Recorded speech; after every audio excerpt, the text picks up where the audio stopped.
Hola, me llamo Patricia Ramírez y tengo 58 años. Vivo en la Ciudad de México, en un departamento chiquito de la colonia Narvarte que huele a café recién hecho y a libros viejos. Soy maestra de primaria jubilada. Nada del otro mundo, ¿verdad? Una vida común y corriente, pero les voy a contar algo que guardé como secreto de confesión durante más de 6 años. Algo que me costó mi tranquilidad, mi amistad más importante y casi la vida de mi hijo.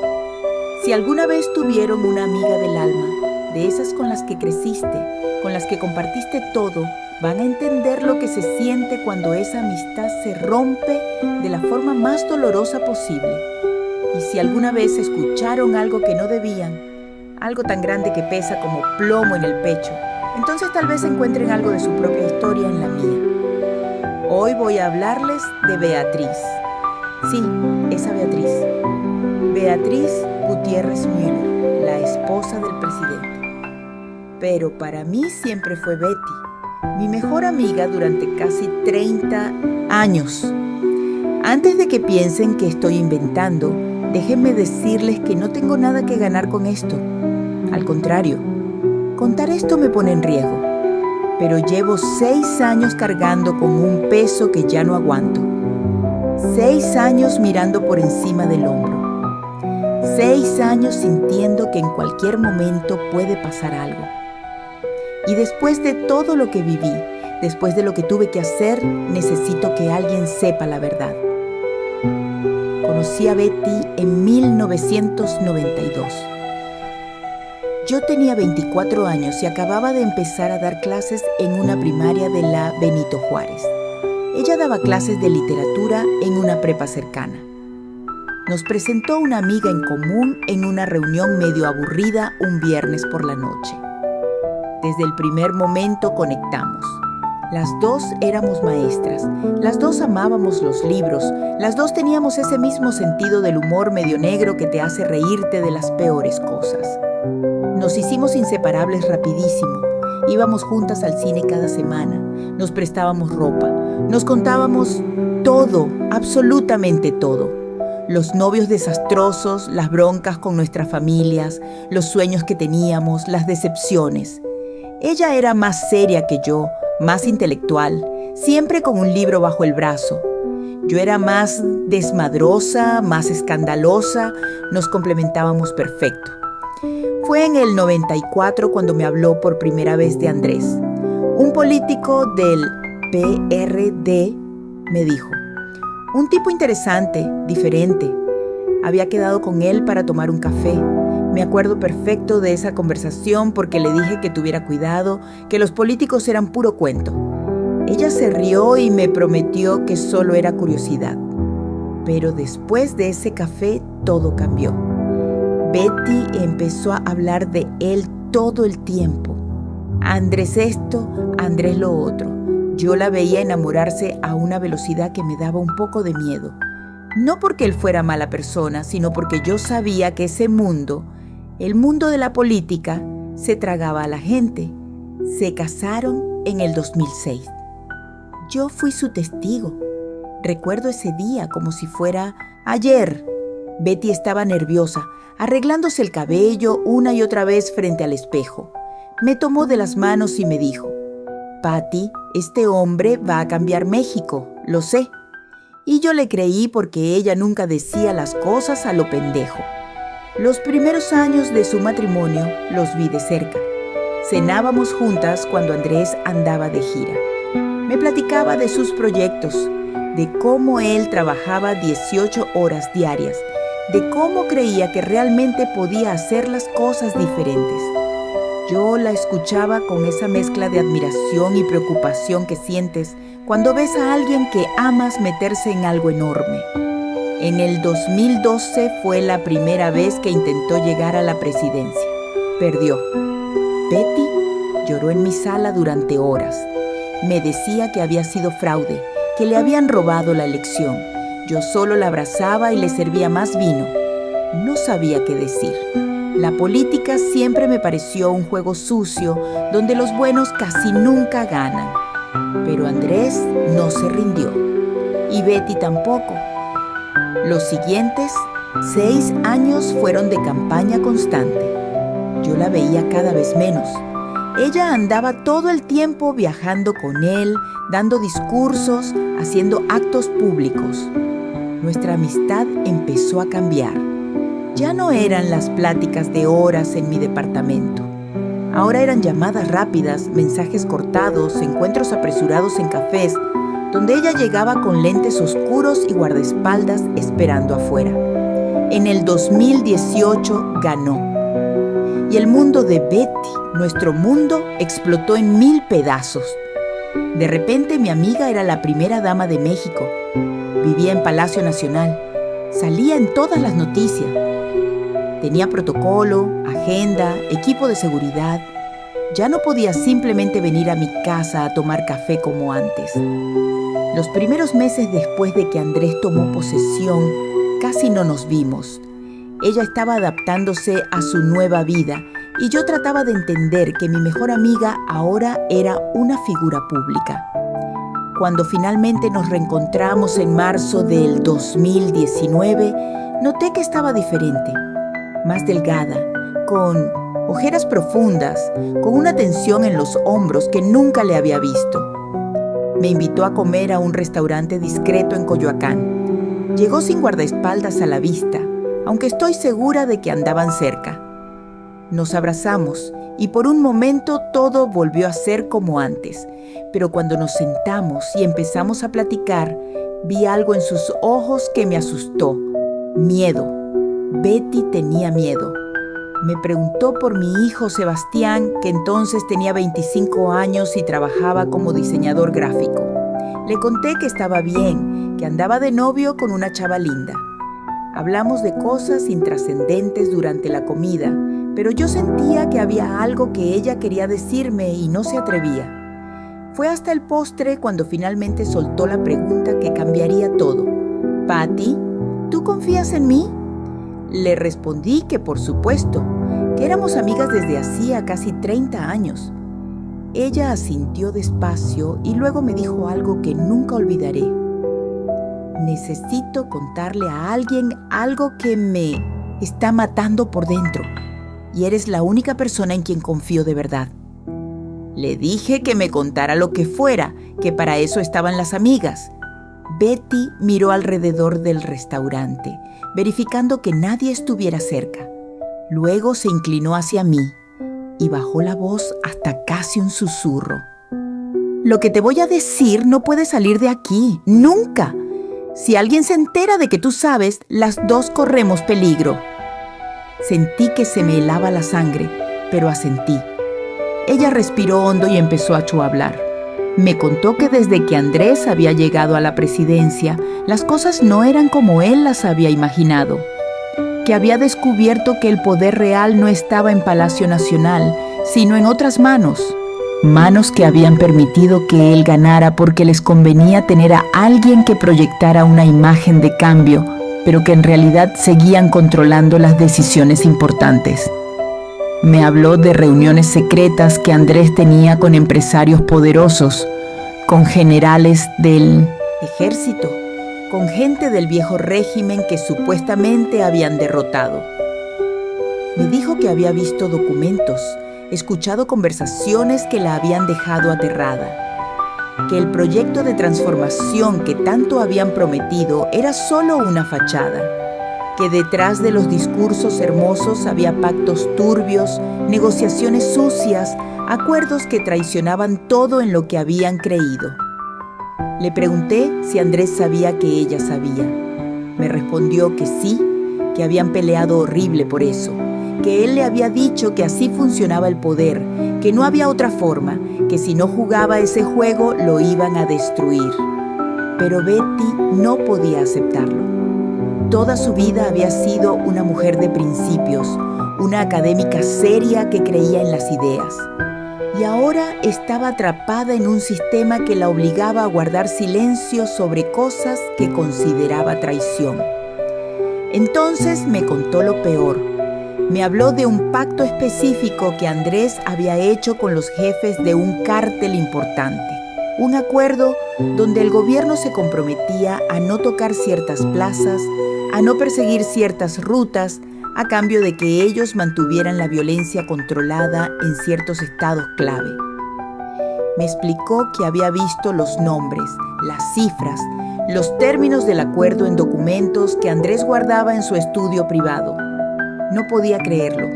Le dije que seguramente había malentendido, que no podía ser verdad. Ella sacó su celular, revisó que nadie nos viera y me mostró una foto. Era un documento oficial con sellos, firmas, todo. No entendí todos los términos legales, pero sí entendí lo suficiente. Era real.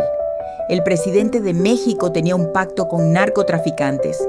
Me quedé paralizada. No sabía qué decir, qué pensar. Betty guardó su celular rápidamente y me tomó de las manos. Nadie puede saber que tú sabes esto, Patty. Nadie. Si se enteran, no sé qué podrían hacerte.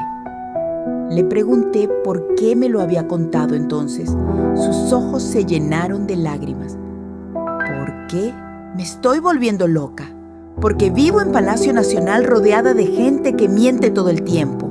Porque necesitaba que alguien real, alguien que me conoce de verdad, supiera que no estoy inventando cosas, que esto está pasando. La abracé mientras lloraba discretamente. Pagamos la cuenta y salimos del restaurante. Afuera nos despedimos con un abrazo largo. Cuando me soltó, me susurró al oído: borra esta conversación de tu mente. Olvida que te conté esto. Por favor. Pero las dos sabíamos que era imposible olvidarlo. Las siguientes semanas traté de seguir con mi vida normal, pero era imposible. Cada vez que veía las noticias y aparecía Andrés dando un discurso sobre la cuarta transformación, sobre combatir la corrupción, sobre poner primero a los pobres, sentía náuseas. Todo era mentira, puro teatro. Y yo sabía la verdad. No le conté a nadie, ni a mi hijo Sebastián, ni a mi hermana, ni a mis amigas más cercanas. Cargaba con ese secreto como si fuera una piedra, enorme, amarrada al cuello. Dormía mal. Tenía pesadillas donde me perseguían. Me despertaba sudando en medio de la noche con el corazón acelerado. Betty no me volvió a contactar. Pasaron 2 meses sin saber nada de ella. Yo tampoco me atreví a buscarla. Tenía miedo de que alguien estuviera vigilando sus comunicaciones, de que una simple llamada pudiera levantar sospechas. Fue a finales de mayo del 2019 cuando pasó algo que me confirmó que mis miedos no eran paranoias. Salí de mi departamento una mañana para ir al súper y noté que había un coche gris estacionado en la esquina que no había visto antes. 2 hombres adentro, uno al volante y otro en el asiento del pasajero. Cuando pasé junto a ellos, sentí sus miradas siguiéndome. Al principio pensé que era mi imaginación, pero cuando regresé del súper 1 hora después, el coche seguía ahí. Los mismos 2 hombres. Y cuando salí otra vez en la tarde para ir a casa de mi hermana, me di cuenta de que me seguían. Mantenían distancia, pero estaban ahí, en el tráfico detrás de mí, cambiando de carril cuando yo cambiaba, manteniéndose siempre a 2 o 3 coches de distancia. Entré en pánico. Manejé sin rumbo durante media hora tratando de perderlos, pero no lo logré. Finalmente, llegué a casa de mi hermana y me quedé ahí hasta que oscureció. Cuando salí, el coche ya no estaba, pero sabía que habían estado vigilándome. Al día siguiente, contraté a un cerrajero y cambié todas las chapas de mi departamento. Empecé a revisar debajo de mi coche antes de subirme. Dejé de usar mi celular para cosas importantes y compré uno de esos teléfonos baratos de prepago que puedes tirar cuando quieras. Mi hijo notó que algo andaba mal. Me preguntó varias veces si estaba bien, si me pasaba algo. Yo le decía que solo estaba estresada por la jubilación que se acercaba, pero no me creía del todo. En junio volví a ver el coche gris. Esta vez estaba estacionado frente a mi edificio temprano, por la mañana. Me asomé por la ventana y ahí estaban los dos hombres tomando café, esperando. No salí en todo el día. Pedí comida a domicilio y me encerré con todas las cortinas cerradas. Esa noche, cuando ya eran pasadas las 11, sonó el timbre de mi departamento. Me quedé paralizada. Nadie venía a visitarme a esas horas. El timbre sonó otra vez, insistente. Me acerqué a la puerta sin hacer ruido y miré por la mirilla. Era un hombre que nunca había visto, de traje, con una carpeta bajo el brazo. No abrí. El hombre tocó 3 veces más y luego se fue. A la mañana siguiente encontré un sobre amarillo que habían deslizado por debajo de mi puerta. Lo abrí con manos temblorosas. Adentro había una sola foto. Era de Sebastián, mi hijo, saliendo de su trabajo. Y detrás de la foto, escrito a mano con letra clara, un mensaje. Las conversaciones privadas deben quedarse privadas. Me caí al piso. Literalmente se me doblaron las piernas y terminé sentada contra la pared, abrazando esa foto, temblando sin control. Me habían encontrado. Sabían que Betty me había contado el secreto y me estaban advirtiendo que si hablaba, le harían daño a mi hijo.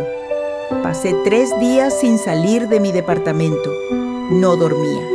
Apenas comía. Solo estaba ahí sentada mirando esa foto de Sebastián, pensando en qué hacer. No podía ir a la policía. ¿A quién le iba a denunciar? ¿Al presidente? ¿A su equipo de seguridad? ¿A los mismos que probablemente me estaban vigilando? Intenté contactar a Betty. Le mandé un mensaje desde mi teléfono desechable a un número que ella me había dado hacía años para emergencias. Solo le puse: necesito hablar contigo. Urgente. Patty. No me respondió. Le mandé otro mensaje al día siguiente y otro más. Nada. El silencio de Betty era peor que cualquier amenaza. Significaba que ella también estaba en peligro o que le habían ordenado cortar toda comunicación conmigo. Fue mi hermana Laura quien finalmente me sacó de mi encierro. Llegó a mi departamento preocupada porque no le contestaba el teléfono. Tocó y tocó hasta que abrí. Cuando me vio, se asustó. Me dijo que parecía cadáver, que tenía unas ojeras horribles, que qué me pasaba. Me derrumbé. Lloré como no lloraba desde que murió mi mamá. Laura me abrazó sin entender nada. Le dije que estaba metida en un problema muy grande, pero que no podía contarle de qué se trataba porque la pondría en peligro. Ella insistió en que le dijera, pero me mantuve firme. Lo único que le pedí fue que se llevara a Sebastián unos días fuera de la ciudad, que inventara cualquier pretexto, pero que lo alejara. Laura me miró como si estuviera loca, pero conocía mi cara. Sabía que cuando yo ponía esa expresión era porque las cosas eran serias. Me prometió que se lo llevaría a Querétaro, donde vivía una prima. Le inventaría que necesitaba ayuda con unos trabajos de diseño. Sebastián se iría el fin de semana. Esos días que Sebastián estuvo fuera fueron los únicos en que pude respirar un poco, pero sabía que no era solución. No podía mantenerlo escondido para siempre. Tenía que hacer algo. Y entonces tomé la decisión más difícil de mi vida. Tenía que traicionar a Betty. ¿Era eso o arriesgar la vida de mi hijo? Y por más que me doliera, por más que me rompiera el alma, yo era madre antes que amiga. Sebastián era mi prioridad absoluta. Lo había sido desde el día que nació, 25 años atrás, y no iba a permitir que le pasara nada por un secreto que yo nunca debía escuchar. Investigué durante días. Busqué en internet, pregunté discretamente, hasta que encontré el contacto de un periodista independiente que se especializaba en temas de corrupción. Se llamaba Ernesto Maldonado. Tenía un blog pequeño pero respetado y había publicado varias investigaciones sobre políticos corruptos. No era de los periodistas vendidos a ningún partido. Eso me gustó. Le mandé un mensaje anónimo desde un café internet en la Roma. Le dije que tenía información importante sobre acuerdos irregulares del gobierno actual, que estaba dispuesta a compartir evidencia, pero que necesitaba protección absoluta de mi identidad. me respondió al día siguiente. Quería reunirnos. Acordamos encontrarnos en un parque público en Coyoacán, un martes a las 4 de la tarde. Le dije que yo llevaría una bolsa roja de tela. Él llevaría un libro de Octavio Paz. Sonaba a película de espionaje, pero estaba aterrada y necesitaba todas las precauciones posibles. El día de la reunión llegué 2 horas antes. Me senté en una banca desde donde podía ver todo el parque. Revisé que nadie me estuviera siguiendo. Vi llegar a Ernesto exactamente a las 4. Era un hombre de unos 40 años, delgado, con barba recortada, jeans y chamarra de mezclilla. Llevaba el libro de Paz en la mano. Me acerqué despacio. Nos saludamos sin darnos la mano. Caminamos juntos mientras hablábamos. Le conté todo en voz baja. El secreto que Betty me había confiado, el pacto con el narco, los documentos que ella había visto. No le mostré la foto que Betty me había enseñado porque solo la había visto una vez, pero sí le di todos los detalles que recordaba. Ernesto escuchó con atención, tomando notas mentales. Cuando terminé, me preguntó si tenía alguna prueba física.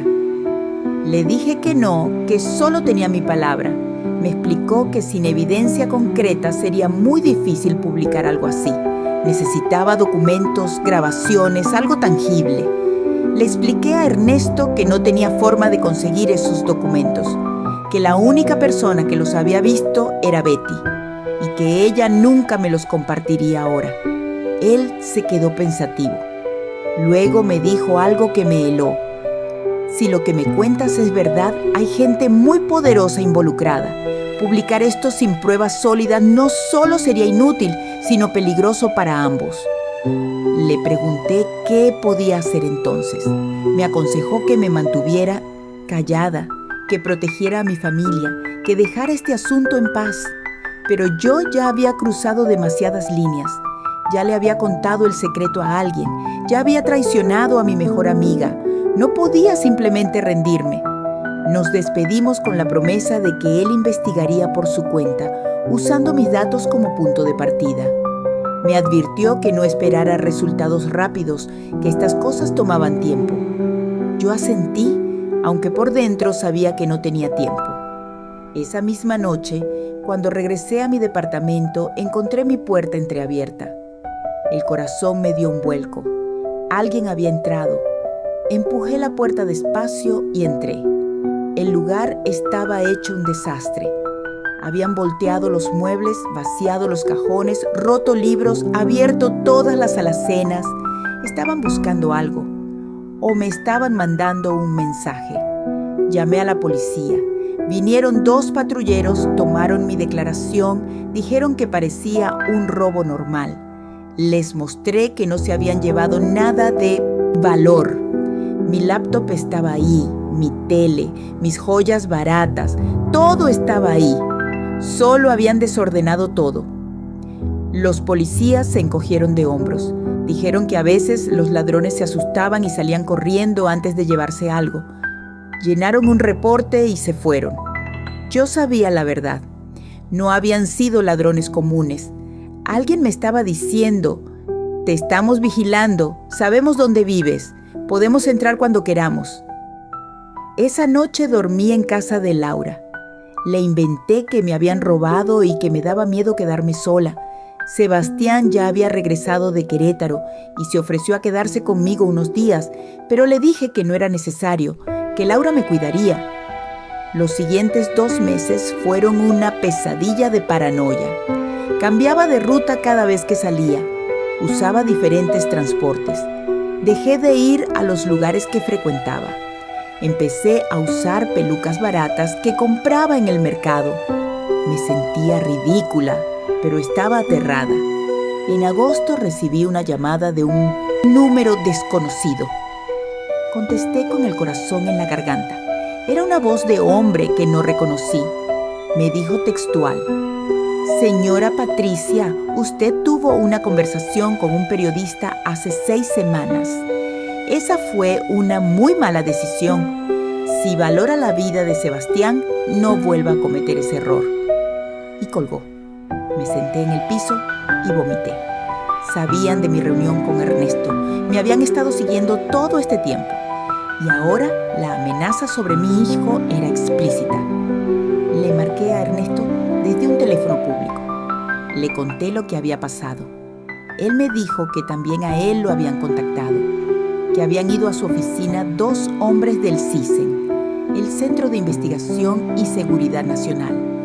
Le habían advertido que estaba investigando asuntos delicados de seguridad nacional y que era mejor que lo dejara. Ernesto me confesó que tenía miedo, que tenía familia, hijos pequeños, que no podía arriesgarlos. Me dijo que lo sentía mucho, pero que no podía seguir con la investigación. Colgó y nunca más volví a saber de él. Me quedé completamente sola, sin salidas, sin opciones, atrapada en una situación que yo misma había creado al intentar hacer lo correcto. Pensé en huir, en tomar a Sebastián y largarnos a otro país, pero no tenía dinero suficiente. Pensé en ir directo a confrontar a Betty, pero sabía que eso solo empeoraría las cosas. Y entonces recibí un mensaje. Era de Betty.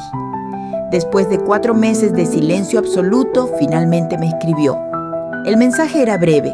Necesito verte mañana, mismo restaurante de siempre, mediodía, ven sola. Llegué al restaurante de Coyoacán 30 minutos antes. Me senté en la misma mesa de aquella vez, hace meses, cuando Betty me había contado el secreto que destruyó mi vida. Las manos me temblaban mientras esperaba. Ella llegó puntual a las 2 en punto. Traía lentes oscuros y una mascada que le cubría parte del rostro. Se sentó frente a mí sin saludar. La tensión entre nosotras era tan gruesa que casi se podía cortar con cuchillo. Betty se quitó los lentes y vi que tenía los ojos rojos, hinchados. Había llorado mucho.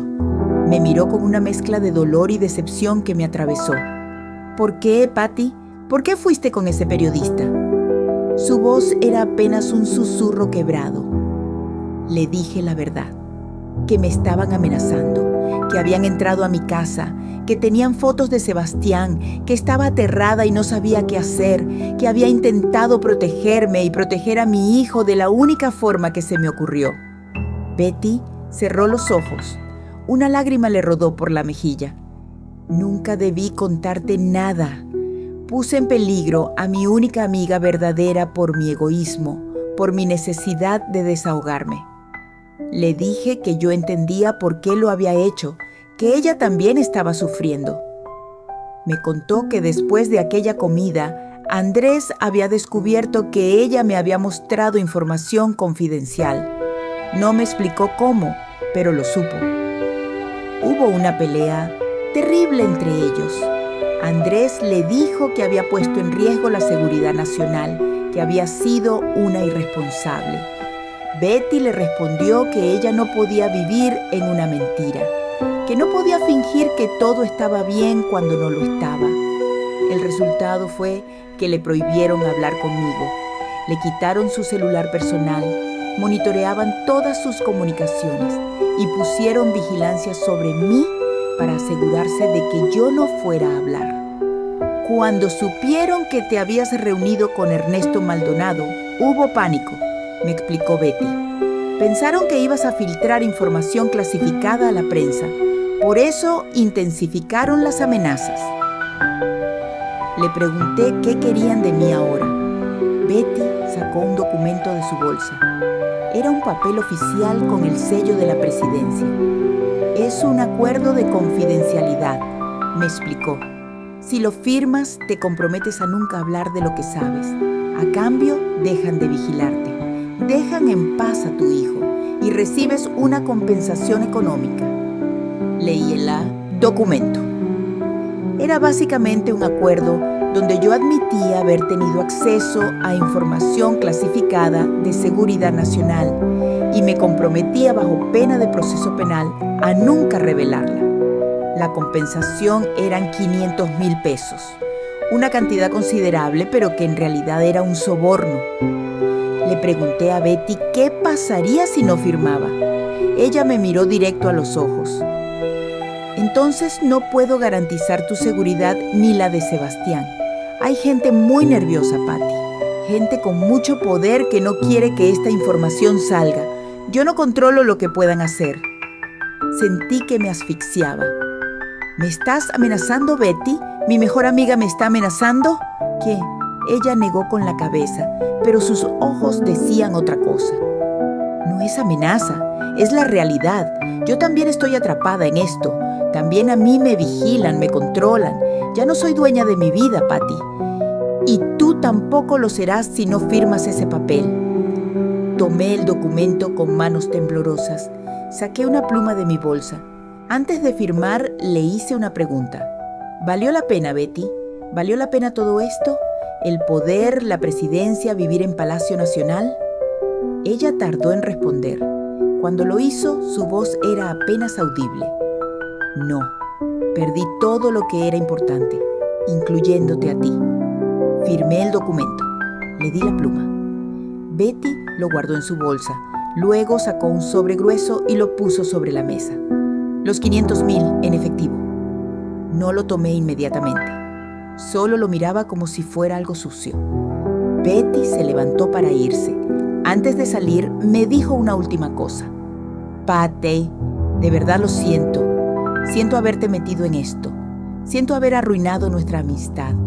Y siento que ninguna de las dos volverá a ser la misma. Salió del restaurante y yo me quedé ahí sentada, con ese sobre lleno de dinero frente a mí, sintiendo que acababa de vender mi alma. Los meses que siguieron fueron extraños. Las amenazas pararon. Los coches que me seguían desaparecieron. Nadie volvió a entrar a mi departamento. Era como si todo hubiera sido una pesadilla de la que finalmente desperté. Pero yo sabía que no había sido un sueño. Las cicatrices seguían ahí, invisibles pero reales. Usé parte del dinero para mudarme a un departamento más grande en la Narvarte. Le dije a Sebastián que me habían pagado una liquidación generosa por mi jubilación anticipada.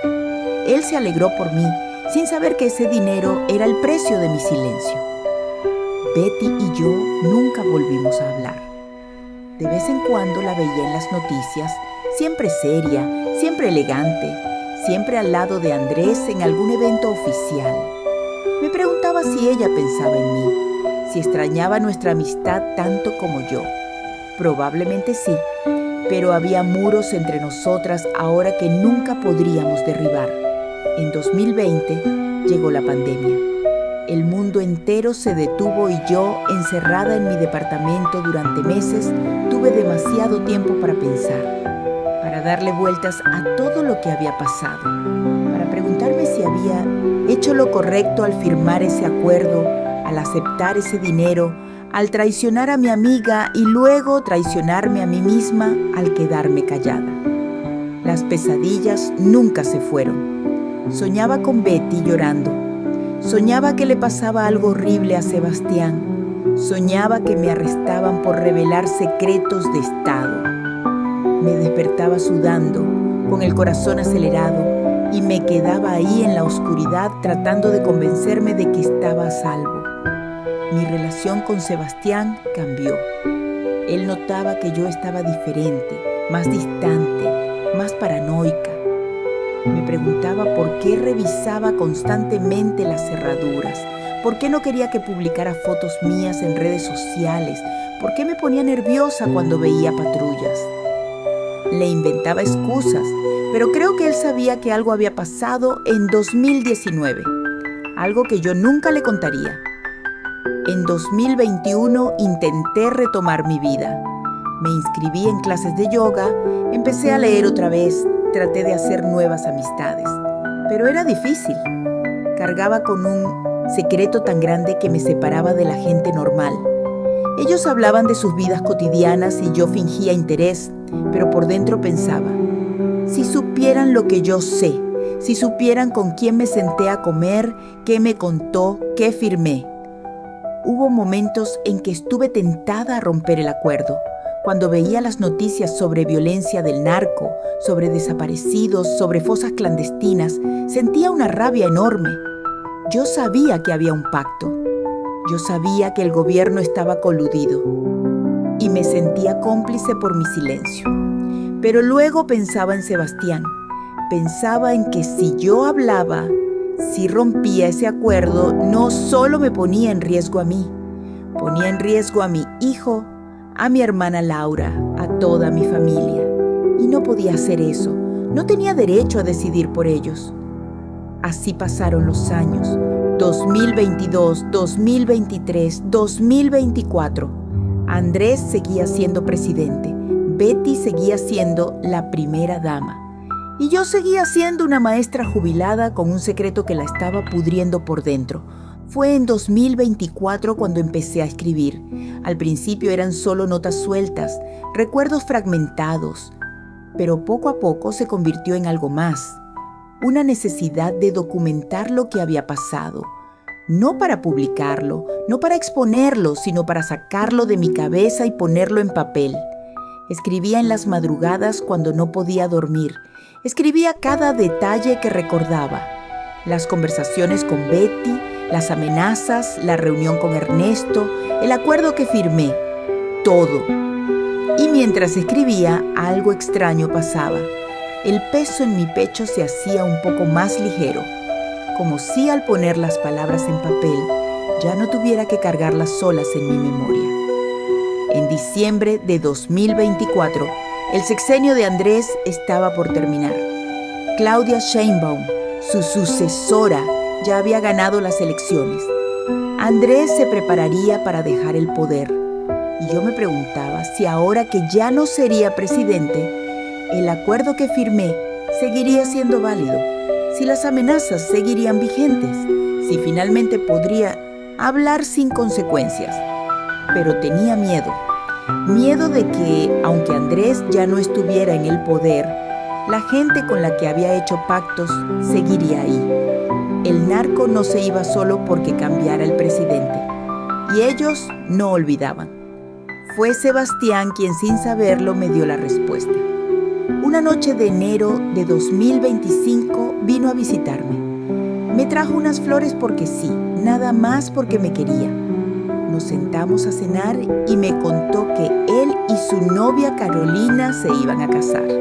Estaba emocionado, feliz, haciendo planes. Me preguntó si yo estaba bien, si me veía triste. Le dije que solo era nostalgia, que mi bebé se estaba haciendo grande. Pero la verdad era otra. Estaba pensando que pronto Sebastián tendría su propia familia, que tal vez tendría hijos.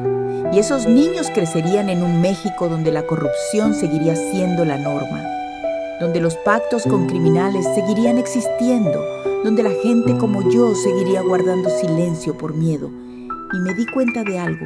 Si yo no hablaba, si mi generación seguía callándose, estábamos condenando a las siguientes generaciones a vivir lo mismo. Sebastián y Carolina tendrían hijos que crecerían en un país podrido por dentro. Y tal vez algún día uno de esos niños descubriría un secreto terrible y se vería obligado a elegir entre su conciencia y su seguridad, igual que yo. Esa noche, después de que Sebastián se fue, tomé todas las páginas que había escrito durante el último año. Las leí completas y tomé una decisión. Iba a contar mi historia, iba a romper el acuerdo, iba a arriesgarme. No iba a publicarla en periódicos, no iba a buscar periodistas. Había aprendido que esos canales estaban comprometidos, controlados. En cambio, iba a contarla aquí, en este formato, donde pudiera llegar directamente a la gente sin filtros.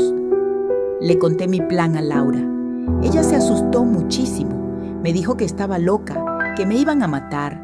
Le expliqué que ya había vivido 6 años con miedo, que estaba cansada, que prefería correr el riesgo a seguir pudriéndome por dentro. Laura lloró, me abrazó, me dijo que era una terca, que siempre lo había sido, pero que si iba a hacer esto, que al menos me cuidara, que no diera detalles que pudieran rastrearse directamente a mí, que cambiara algunos nombres, algunas fechas, algunos lugares, lo suficiente para tener negación plausible, pero manteniendo la esencia de la verdad.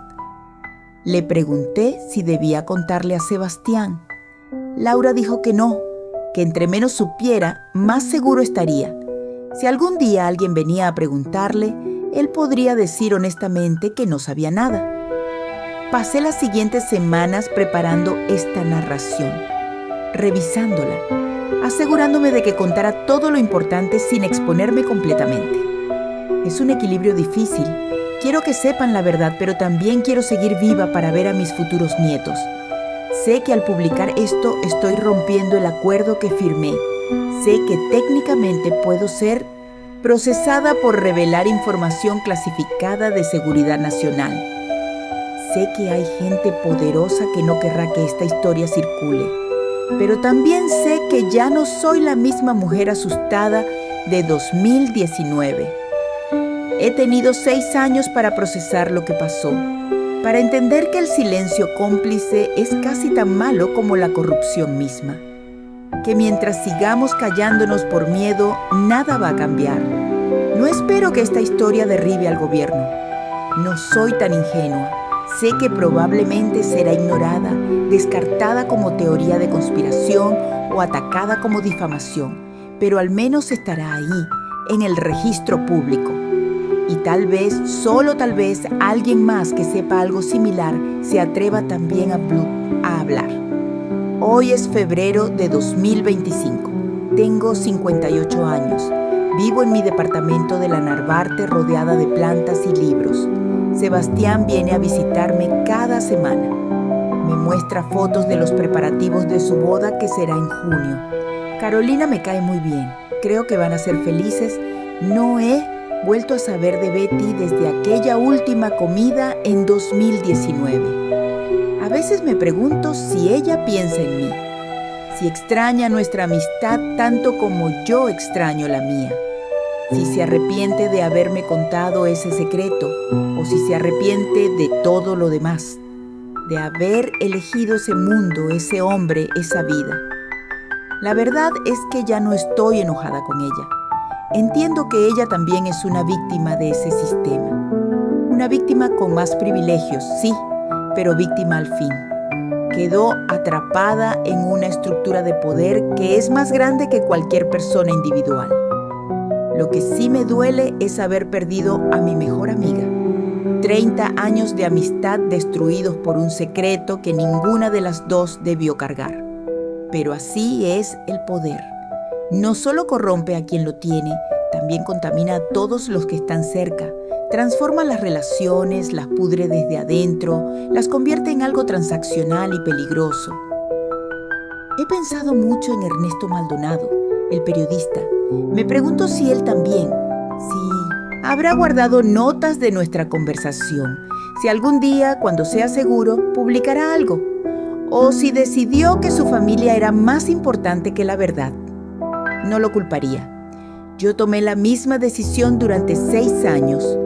Las pesadillas siguen. No con la misma intensidad, pero siguen. De vez en cuando sueño que estoy de vuelta en ese restaurante de Coyoacán.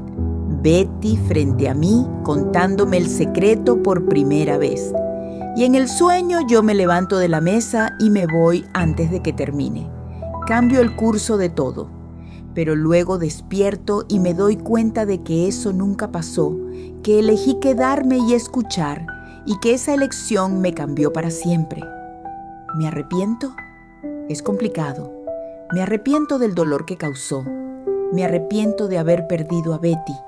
Me arrepiento del miedo constante en que viví durante tanto tiempo. Pero no me arrepiento de haber protegido a mi hijo. Eso lo haría 1000 veces más. Sebastián es lo más importante que tengo. Y si volver a firmar ese acuerdo era el precio de mantenerlo a salvo, lo pagaría de nuevo.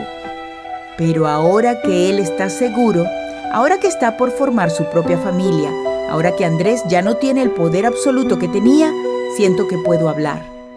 Tal vez me equivoque, tal vez haya consecuencias, pero llevo demasiado tiempo cargando con esto sola. Si estás escuchando esta historia, te pido algo. No la tomes como chisme político. No la uses para atacar o defender a ningún bando. Tómala como lo que es, el testimonio de una persona común que se vio atrapada en algo mucho más grande que ella. Una persona que tuvo que elegir entre su conciencia y su familia, entre la verdad y la supervivencia. Y si tú también sabes algo que pesa, si tú también cargaste algún secreto que te está destruyendo por dentro, te entiendo. Sé lo que se siente. Sé la soledad de no poder compartirlo con nadie. Sé el miedo constante. Pero también quiero decirte que el silencio tiene un costo. Te va carcomiendo de a poco hasta que ya no sabes quién eres sin ese peso. No te digo que hables, no todos podemos darnos ese lujo, no todos estamos en posición de arriesgarnos, pero sí te digo que busques alguna forma de procesar ese dolor. Escribir ayuda, terapia ayuda. Encontrar, aunque sea una persona de confianza absoluta con quien hablar ayuda, porque guardar secretos así de grandes te mata lentamente. A Betty, si algún día escuchas esto y sabes que soy yo, perdóname. Perdóname por romper mi promesa. Perdóname por contar lo que me pediste que nunca contara. Pero también te pido que me perdones por los 6 años que viví con miedo, por haber ido con ese periodista tratando desesperadamente de protegerme, por haber firmado ese acuerdo que nos separó para siempre.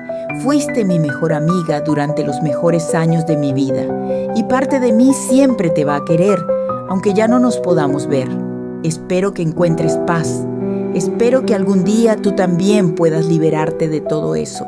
Aunque sea un poquito, ya no soy aquella Patricia ingenua que tomaba café con su amiga los viernes por la noche hablando de libros y de la vida.